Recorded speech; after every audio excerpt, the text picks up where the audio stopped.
guys, welcome to Parmesan 3374, and I don't know why this arrived in a Fender box, but I'm going to be unboxing the KORG Kontrol49 from the year 2005.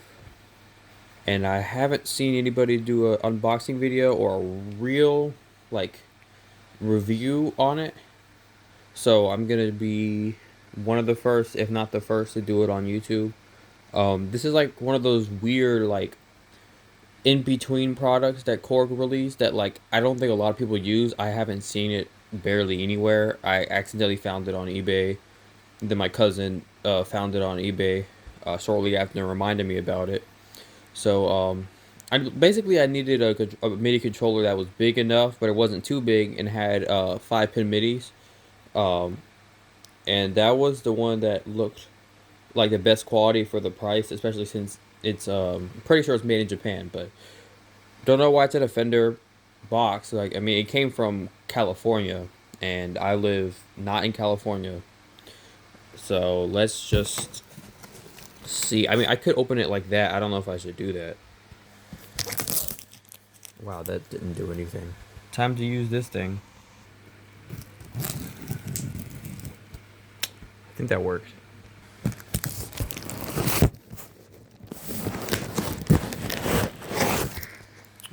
Getting somewhere. There's a lot of tape on this thing for some reason. It can't be that big, right?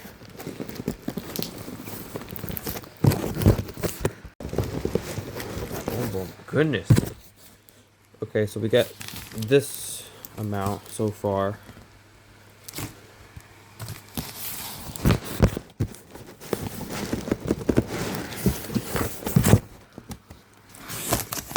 There we go.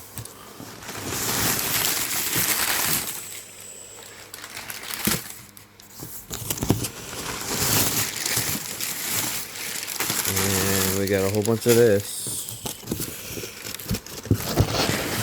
A whole bunch. Oh my goodness.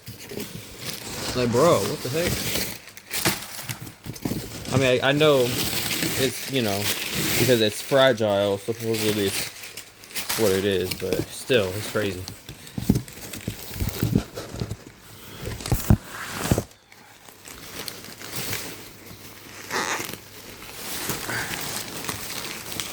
This thing is probably a lot bigger than I thought it was going to be.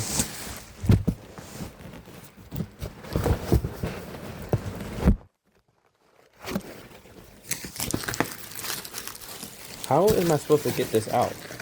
It's wrapped in bubble wrap, by the way. Okay, there it goes.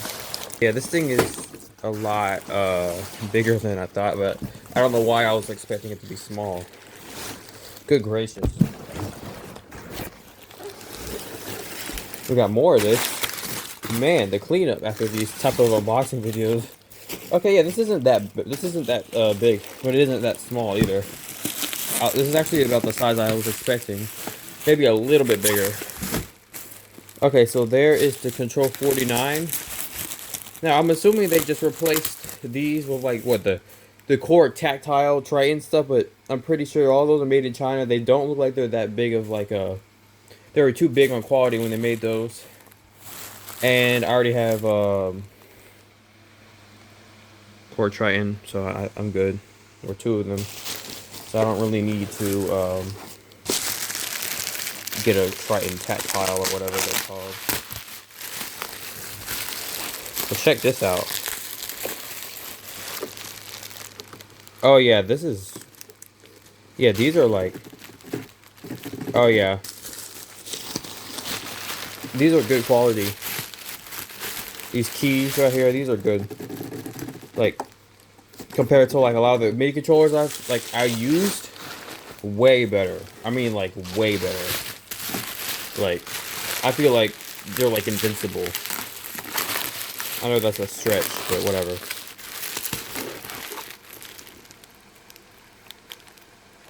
And then that's the same thing you'll find on the Wave Station. Okay. So let's look at this right quick. Yeah, this is really, it seems like a plastic metal mix. Check that out.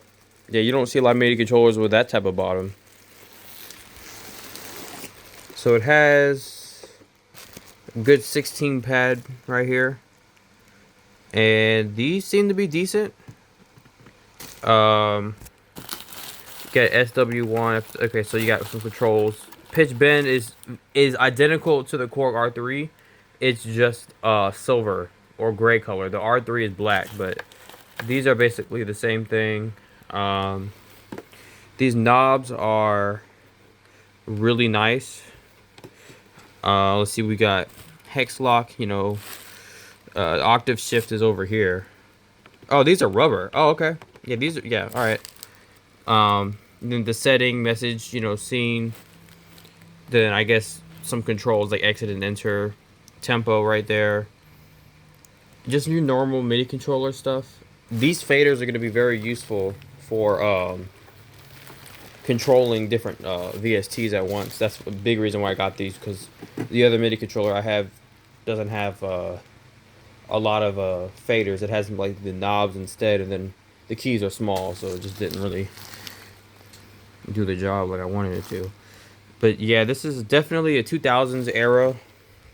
About the same time I was born. I might have been born a little bit before it, but it's the same year. So let's look at the back. That's a very nice logo in the back. I don't see a lot of MIDI controllers that have, you know, that like KORG Kontrol49. Like usually just like some strange logo in the back of the newer ones. Contrast for the screens. Has multiple LCD screens right there, like 9. That's a lot of LCD screens. They're kind of small, but they're kind of like the Korg R3. The Korg R3 was released 2 years after this though, so this is kind of like looks like a precursor in some type of ways. So you got pedals, you know, sustain pedals, USB. So it has, even though it's, you know, from the era of like the early 2000s, around that time, still has USB for the computer. Your default 5-pin MIDI. It has 2 MIDI outs and a MIDI in. And then, you know, you have your power, USB mode, or you're using the DC 9-volt power adapter, which this doesn't come with one, but I do have one, pretty sure. But yeah, let's just plug this up right quick. I want to see what it looks like. Okay, so I have it plugged up to the computer. I'm going to turn it on, the USB mode. And it has multicolored LCD, so it has like red and green. And if you do, you see how it changes it when you just move it like that. I think that's very interesting, because a lot of even modern day like MIDI controllers don't have things like that. I mean, some do, but it's not the most common thing, unless you have like, of course, like a actual screen, you know, on it, which the newer ones do have those. But some of them, yeah, you don't see stuff like that. So for it being 20 years old, it's pretty cool. And then these also change colors. So yeah, got this right here. I think these, no, those don't change color. These change color depending on what octave you're on. These also change colors. This is a shift button, by the way. The setting is a shift. And if you read right here, you got the slider, so like or the vector X or mod or pitch. So if I'm trying to control or the global, right? So if I'm trying to control the global, what I would need to do is go to setting and then global, and then I can control whatever settings I need to control. So actually, what you can do is go on the korg.com/US support, download product 1/128. And you can actually download the owner's manual. You can download the start guide and all these different templates. I don't know if any of these work. I know that the start guide and the owner's manual work. And then you have a specific editor. I don't think the updaters work. I tried it. I couldn't get it to work, but maybe it does. But you can get an editor librarian.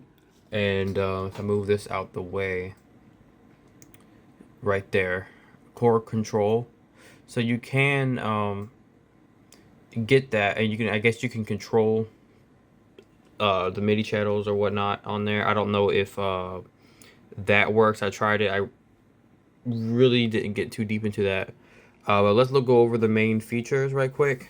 So 49 note full size velocity sensitive. It has 4 octaves, 8 velocity curves, and a 10 octave range. Then it has 16 assignable pads, 8 assignable sliders and encoders, and then the multicolor LCD displays, which I already showed you. Um, you have the vector joystick, which is the wave station type joystick, and then the 2 assignable switches, pitch bend, mod wheel, the pedal and the switch inputs, like I showed you, and then the 12 scenes and the MIDI in, dual MIDI out, and then it has the software that's free. Windows XP, yeah, this is from 2005. This is before Windows Vista, so they had Windows XP in 2005. And it can be run on the USB power, or you can do the AC power supply.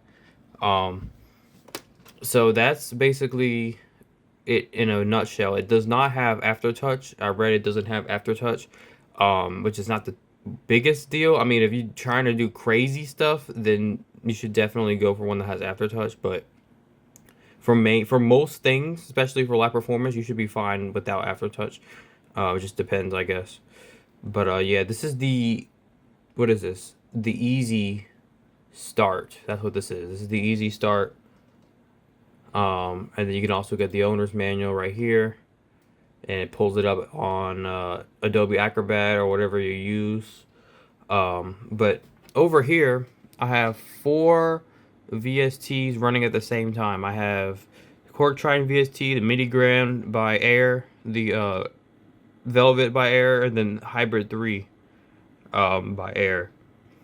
And it took me a second to actually get these to be able to learn the volume knob. And the reason why is because on here, these sliders weren't even set to CC at all. They were set to something completely different. So I'm going to show you how to do that because it confused me, and I thought that maybe it just wasn't working. But before I do that, as you can see, so that's hybrid, and then you got the grand piano, and then you have the Rhodes, and then you have the Triton. So you can like have them all going at the same time. You know.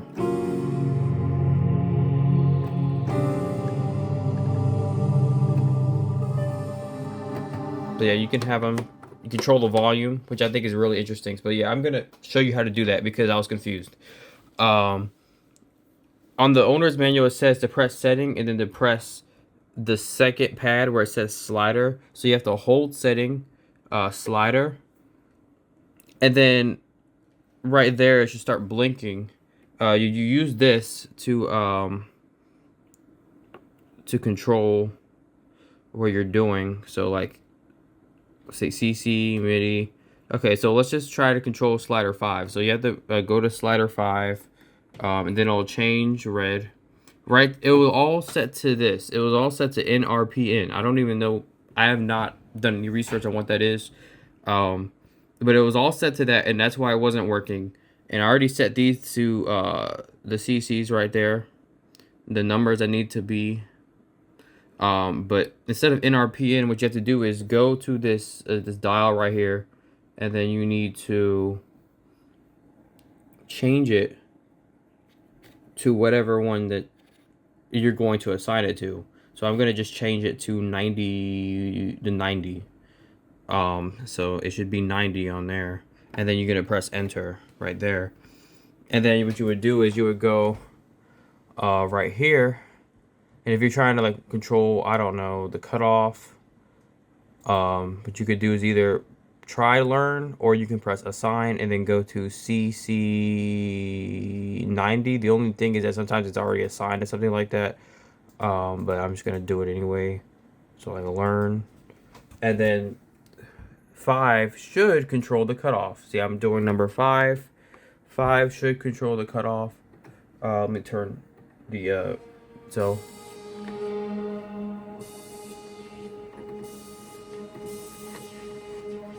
So it's controlling the cutoff. So that's how I got that to work. So I don't know if anybody's confused about that. I don't even know if anybody's trying to get one of these, but if you are, that's how you do that.